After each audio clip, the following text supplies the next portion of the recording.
Hello दोस्तों, good evening. स्वागत है आप सभी का हमारे YouTube channel MK online academy में। दोस्तों, आज हम आपके लिए लेकर के आए हैं विज्ञान के महत्वपूर्ण प्रश्न उत्तर टॉपिक वाइज। जैसे कि आप जानते हैं, आपके आने वाले एग्ज़ाम दोस्तों UP TET, super TET, S TET तथा अन्य प्रदेशों के टेट में विज्ञान के जो प्रश्न उत्तर है वो टॉपिक वाइज दिए जाते हैं। जैसे सुपर टेट में सबसे पहला टॉपिक है दैनिक जीवन में विज्ञान का उपयोग तथा मात्रक, यांत्रिकी तथा गति। इन्हीं से संबंधित, इन टॉपिक से संबंधित क्वेश्चन आंसर लिए गए हैं, जिनकी प्रैक्टिस हम आपको करवाएंगे। दोस्तों, उससे पहले मैं आपको बताना चाहता हूं, यदि अभी आपने हमारा चैनल सब्सक्राइब नहीं किया तो प्लीज़ चैनल सब्सक्राइब कर लीजिए, ताकि आने वाले वीडियोज़ आपको प्राप्त होते रहें, उनके नोटिफिकेशन आपको मिलते रहें। दोस्तों के साथ शेयर कीजिएगा, वीडियो अच्छी लगे तो लाइक कीजिएगा और कमेंट करके अपने आंसर ज़रूर बताइएगा। बढ़ते हैं पहले प्रश्न की ओर। शिक्षा के क्षेत्र में क्रांति किस वैज्ञानिक उपकरण से हुई? दोस्तों, वो उपकरण है कंप्यूटर। कंप्यूटर के कारण शिक्षा के क्षेत्र में क्रांति उत्पन्न हुई। बढ़ते हैं आगे। संचार के क्षेत्र में विज्ञान की कौन कौन सी देन है? तो दोस्तों, संचार के क्षेत्र में विज्ञान ने हमें फैक्स की सुविधा दी है, टेलीविज़न दिया, टेलीफोन दिया है, मोबाइल दिया है। ये सभी फैसिलिटीज़ हमें आज मिल पा रही हैं केवल और केवल विज्ञान की वजह से। बढ़ते हैं आगे। इंटरनेट द्वारा संदेश भेजने की आधुनिक तकनीक को क्या कहा जाता है? ये बहुत ही ज़्यादा महत्वपूर्ण क्वेश्चन है दोस्तों। इंटरनेट द्वारा संदेश भेजने की आधुनिक तकनीक को क्या कहते हैं? ईमेल कहते हैं। दोस्तों, ईमेल की फुल फॉर्म पूछ ली जाती है कभी कभी, इलेक्ट्रॉनिक मेल। याद रखिएगा, इलेक्ट्रॉनिक मेल इसकी फुल फॉर्म है। बढ़ते हैं आगे। भारत में परमाणु अनुसंधान की नींव किस वैज्ञानिक ने रखी? डॉक्टर होमी जहांगीर भाभा इसका आंसर होगा। भारत में परमाणु अनुसंधान की नींव किस वैज्ञानिक ने रखी थी दोस्तों? डॉक्टर होमी जहांगीर भाभा। बढ़ते हैं आगे। SI पद्धति में मूल मात्रकों की संख्या कितनी है? तो दोस्तों, SI पद्धति के अनुसार हमारे मूल मात्रक 7 होते हैं। और वे 7 मूल मात्रक कौन कौन से हैं, यहाँ आपको बताया गया है। इनको बहुत ही ज़्यादा इम्पोर्टेंट है, इनको याद कर लीजिएगा। लंबाई, द्रव्यमान, समय, ताप, विद्युत धारा, ज्योति तीव्रता तथा पदार्थ का परिमाण। एक बार और रिपीट कर लीजिए फ्रेंड्स। लंबाई, द्रव्यमान, समय, ताप, विद्युत धारा, ज्योति तीव्रता तथा पदार्थ का परिमाण। ये वो 7 मूल मात्रक हैं दोस्तों, जिनको आपको याद रखना है। बढ़ते हैं आगे। दूरी मापने की सबसे बड़ी इकाई क्या है दोस्तों? पारसेक है। दूरी मापने की सबसे बड़ी इकाई पारसेक होती है। बल का मात्रक SI पद्धति में दोस्तों न्यूटन होता है, तथा CGS पद्धति में डाइन होता है। बल का मात्रक न्यूटन और CGS पद्धति के अनुसार डाइन। बढ़ते हैं आगे। प्रकाश की तीव्रता का मात्रक, प्रकाश की तीव्रता का मात्रक कैंडेला होता है। ध्यान रखिएगा, कैंडेला। आगे आपके लिए कुछ महत्वपूर्ण राशि तथा उनके मात्रक लिए गए हैं दोस्तों। ये बहुत ही ज़्यादा मोस्ट हैं, आपको याद रखने ही हैं। दूरी का मात्रक आपसे किसी भी सवाल में पूछ लिया जा सकता है। दूरी का मात्रक क्या होता है? 4 ऑप्शन दे दिए जाएंगे, उसमें मीटर बिल्कुल ठीक होगा। दूरी का मात्रक दोस्तों मीटर, और इसका संकेत m है। द्रव्यमान का मात्रक किलोग्राम, संकेत इसका kg होगा। समय का मात्रक सेकेंड, संकेत s होता है। विद्युत धारा का मात्रक एम्पियर, संकेत A होता है। ताप का मात्रक केल्विन, संकेत K होता है। ज्योति तीव्रता का मात्रक कैंडुला और संकेत CD होता है।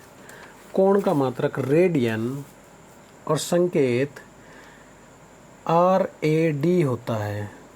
क्या होता है दोस्तों? कोण का मात्रक रेडियन और संकेत RAD होता है। बढ़ते हैं आगे।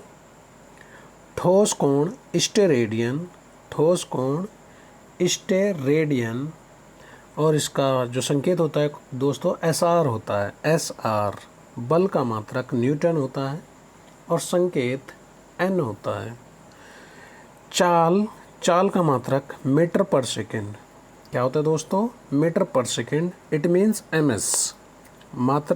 संकेत इसका ms होगा। आवृत्ति का मात्रक क्या होता है दोस्तों? पूछ लिया जाता है। आवृत्ति का मात्रक हर्ट्ज होता है। क्या होता है? हर्ट्ज। और इसका संकेत hz होता है।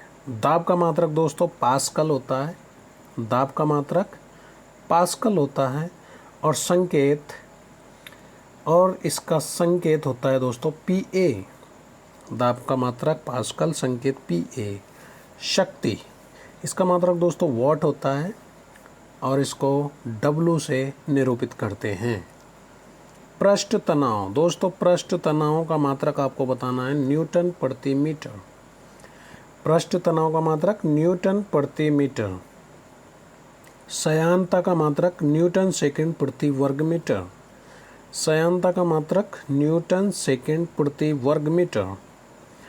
उष्मा चालकता, उष्मा चालकता का मात्रक आपको बताना है वाट प्रति मीटर प्रति डिग्री सेल्सियस। उष्मा चालकता का मात्रक दोस्तों वाट प्रति मीटर प्रति डिग्री सेल्सियस। विद्युत प्रतिरोध, इसका मात्रक दोस्तों ओम होता है। विद्युत प्रतिरोध का मात्रक क्या होता है दोस्तों? ओम। और इसको K से सांकेतिक किया जाता है, K। विद्युत धारिता का दोस्तों फैराड होता है। संकेत इसका F है। विद्युत धारिता फैराड F। प्रेरक हेनरी, प्रेरक का मात्रक दोस्तों हेनरी है और संकेत H। चुंबकीय फ्लक्स, चुंबकीय फ्लक्स, इसका मात्रक दोस्तों ओम होता है और इसका संकेत WB होता है। चुंबकीय फ्लक्स का संकेत क्या है दोस्तों? WB। ज्योति फ्लक्स का मात्रक दोस्तों लक्स होता है। क्या होता है दोस्तों? लक्स। और इसका संकेत होता है LX। प्रकाश तरंगदैर्ध्य, दोस्तों इसका मात्रक होता है एंगस्ट्रॉन। प्रकाश तरंगदैर्ध्य का मात्रक क्या है दोस्तों? एंगस्ट्रॉन। और इसका संकेत A होता है। आगे हम आपके लिए लेकर के आए हैं दोस्तों अदिश राशियाँ। क्या होती है अदिश राशियाँ? अदिश राशियाँ दोस्तों वे राशियाँ होती हैं जिनमें केवल परिमाण होता है, दिशा नहीं होती। अदिश राशियाँ वे राशियाँ होती है दोस्तों जिनमें केवल परिमाण होता है, दिशा नहीं होती। जैसे द्रव्यमान, चाल, आयतन, कार्य, समय, ऊर्जा, विद्युत धारा, ताप, दाब आदि, ये सभी अदिश राशियाँ हैं।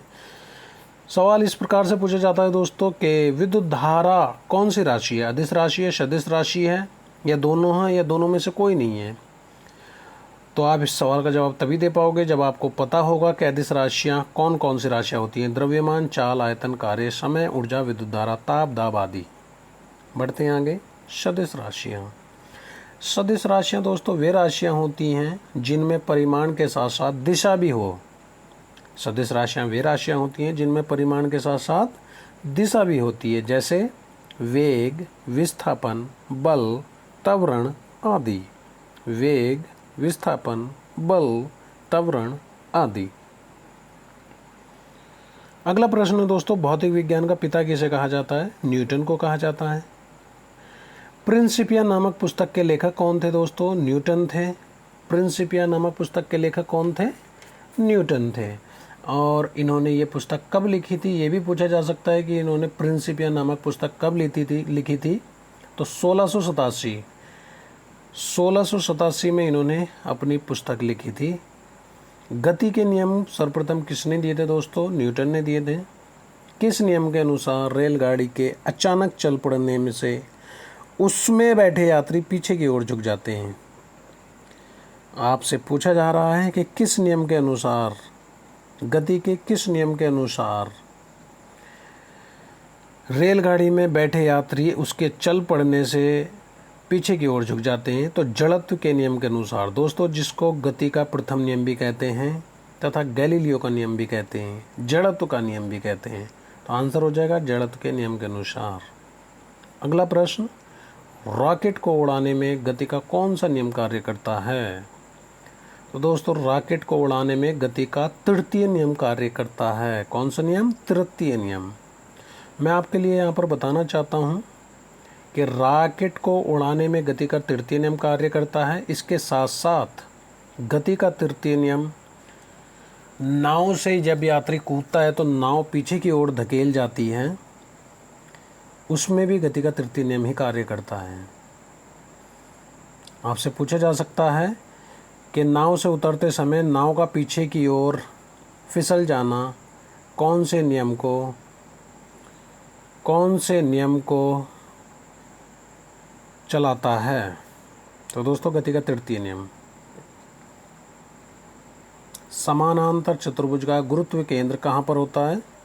समानांतर चतुर्भुज का गुरुत्व केंद्र कहाँ पर होता है? विकर्णों के कटान बिंदु पर। कहाँ पर? विकर्णों के कटान बिंदु पर। आगे दोस्तों गति के तीनों समीकरण दिए गए हैं। पहला समीकरण, प्रथम समीकरण है v = u + at। ये गति का प्रथम समीकरण है। यहाँ पर v क्या है, u क्या है, a क्या है, t क्या है, मैं आपको बता देता हूँ। दोस्तों यहाँ पर u होता है प्रारंभिक वेग। किसी भी वस्तु का प्रारंभिक वेग बराबर u होता है। अंतिम वेग v होता है, त्वरण a होता है तथा समय t होता है। दूसरा समीकरण है दोस्तों गति का s = ut + 1/2 at²। दोस्तों यहाँ पर s क्या है?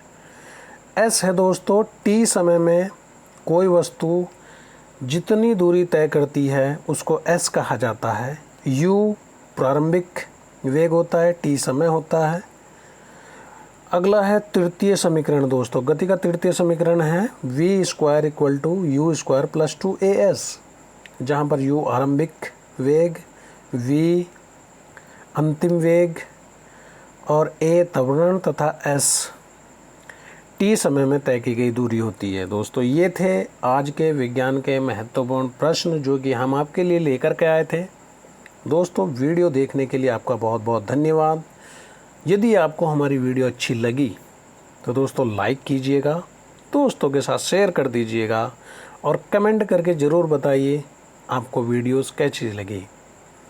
दोस्तों हमारे चैनल को यदि अभी आपने सब्सक्राइब नहीं किया तो प्लीज़ इस चैनल को सब्सक्राइब कर लीजिए और बेल आइकन दबा लीजिएगा ताकि आने वाली वीडियोस के नोटिफिकेशन आपको प्राप्त होते रहें। धन्यवाद।